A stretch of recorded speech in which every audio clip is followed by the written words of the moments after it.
Dear students, in this class we will discuss about the analytical number theory. So, first let us say about the fundamental theorem of arithmetic.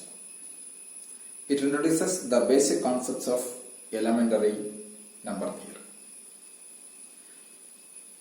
First we talk about the principle of induction. What is principle of induction? Suppose set be the set of integers, then if one following set, n following set, then n plus 1 also belongs to set. So this is the principle of induction. That's a well-known property. Now let us discuss about the divisibility. What is the divisibility? Divisibility means if D divides n means that implies n equals some a into d, where a is any integer. It may be positive, negative or 0. So this is the divisibility. D divides n, then n equals a into d, where this a, n, d, etc. are integers. Here a is an integer. Okay. This divisibility has number of properties. First property is the reflexivity. Reflexivity means n divides n. N divides n for all n following set or for all n. This is the first property, reflexivity. That's immediate. Why? Because 1 is an integer. 1 is an integer, then n equals 1 into n, that means n divides n. So the reflexivity is immediate. This is the proof of reflexivity. Another property or second property is transitive property. That is, if d divides n and n divides m, this should imply d divides n. If d divides n and n divides m, then d divides m. This property is known as the transitive property. This is known as the transitive property.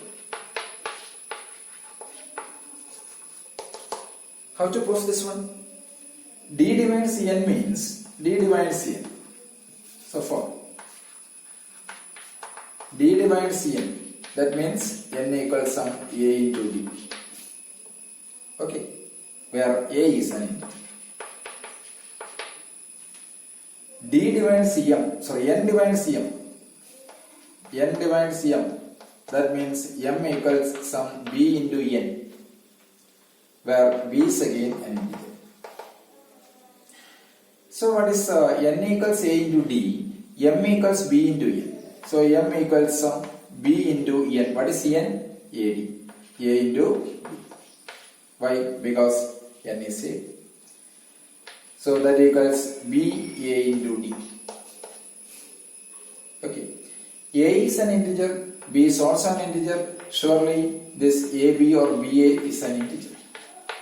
Thus this ab is taken as some k. K is an integer. That means m equals some k into d, where k is an integer. This means d divides m. So this is the transitive property. Okay, reflexivity and transitivity. Again, the third one is linearity property. That's an important property of this divisibility. Linearity property. What is linearity property? Linearity property. What is linearity property? If d divides n, and d divides m, then d divides an plus b. So this is the linearity property. If d divides n and d divides m, then d divides an plus b. How to prove this one? Let's again immediate. D divides n means n equals some as a1 into d. Okay, where a1 is an integer. D divides M. D divides M means M equals some A2 into D, where A2 is again an integer. Okay. Now we have to show that D divides AN plus BM. What is AN plus BM then? Here AN now consider AN plus BM. A into N plus B into N equals A into, what is N? That is A1D. A1D plus B into, what is M? A2D. Okay. It is A1D plus B A2D. There is nothing but it is A1 plus BA2 into D. A1, A2, A and B are integers. Okay, A1, A2 and A and B are integers. Therefore, the term inside this bracket is also an integer. It is taken as some K, so it is KD.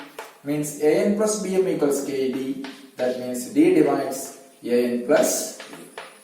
This is the linearity property. Reflexivity, transitivity and linearity. Okay.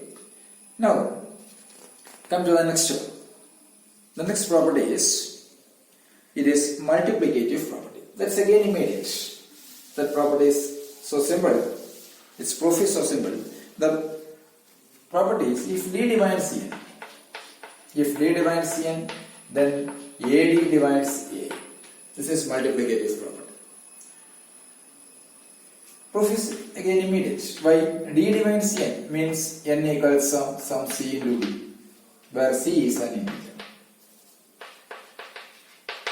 That A is an integer. What is A? Here AN equals AC into D. Multiplying on both sides by A, where A is an integer. AC into D. AN equals AC into D. That means it is as AN equals AD into some C. Okay, where C is an, this gives AD divides AN. Means AN is a multiple of AD, therefore AD divides AN. So when D divides N, AD divides AN, this is the multiplicative property. So similarly, the next property is cancellation property. What is cancellation? AD divides A. When A differs from 0, that is the condition here. This condition is impossible. A differs from 0, then D divides A. AD divides AN, and if A differs from 0, then D divides N. How to prove this one? AD divides AN means it is AN. What is AN? AN equals, so AN is a, that means AN is a multiple of D. Okay, so AN is a multiple of D means it is AN equals some K into AD. Okay, dividing throughout by A, since A is non-zero, you can dividing throughout by A, so it is N equals K into D, where K is an integer. That means it is D divides N. So this is the cancellation law. Agreed. So reflexivity, transitive law, linearity property, then multiplication property, cancellation law, and 1 divides every integer. That's immediate. Next property is 1 divides N. 1 divides N where N is an integer. Why? 1 divides N means we know that what is N? Here we have N equals N into 1. Okay, so 1 divides N. N divides 0. N divides 0. That means 0 is a multiple of N. N divides 0. How? We know that a 0 equals 0 into N, where every N fall in such. Okay, 0 equals 0 into N, that means N divides, so 1 divides N, we know that 1 divides N and the N divides 0. then 0 divides n. What happens? 0 divides n means n equals 0. Why? 0 divides n means there exists 0 divides n. 0 divides n means there exists an integer a such that n equals a into 0. Okay, n equals a into 0. What is a into 0? 0. Means n equals 0. So 1 divides n divides 0. Okay, these are importance. Now, when 0 divides n, what happens? 0 divides n, that gives always n equals 0. 0 divides n, then n equals 0. Agree? Now consider the next property. So this divisibility shows that d divides n. When d divides n, means n is a multiple of d. And a is a non-zero. A is an integer, a is non-zero. Then mod d less, this implies mod d less than or equals mod a. Mod d less than or equals mod a. So this property is known as comparison property. This is known as comparison property. Comparison property. If d divides n and a differs from 0, then mod d less than or equals mod a. How? This proof is d divides n. D divides n means there exists an integer a which is a non-zero integer. There exists an integer a such that n equals ad. N equals a into d. Since a is non-zero, it is given a is non-zero. For when a is non-zero, since a is an integer, then we have mod a greater than or equals 1. Okay, why? Because a is non-zero, a is an integer. Therefore, the only possibility is mod a greater than or equals 1. So n equals ad. N equals ad gives, that implies mod n equals mod ad. Mod n equals mod ad equals mod a into mod d. But mod a greater than or equals 1. So it is greater than or equals mod d. That means mod d less than or equals mod a. Okay. If d divides n and a is non-zero, then mod d less than or equals mod a. Agree? So, suppose d divides n and n divides d. If d divides n and n divides d, then here equality holds. If d divides n and n divides d, then mod d equals n.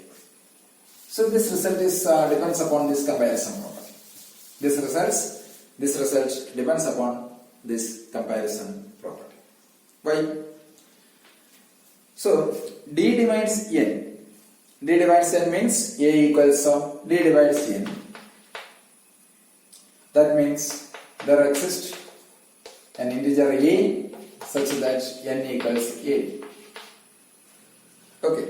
So from here n equals ad. So from here we know that by the comparison property, when a differs from 0, then we have mod d less than or equals mod a. Enough. This is by comparison property.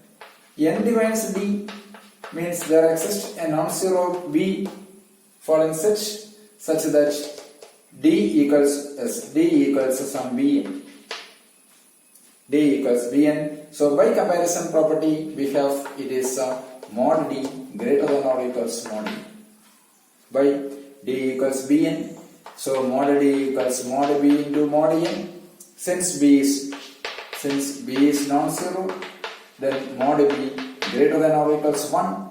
Therefore, it is mod d greater than or equals mod n. Okay, mod b greater than or equals 1 means mod d greater than or equals n. So mod d less than or equals n, mod d greater than or equals n, combines we have mod d equals mod n. Mod d less than or equals mod n, mod d greater than or equals mod n, that means mod d equals mod n. Okay. Then another property is, if D divides n and D differs from 0, then this implies this n by d divides d. If D divides n, then this n by d is called the divisor conjugate to d.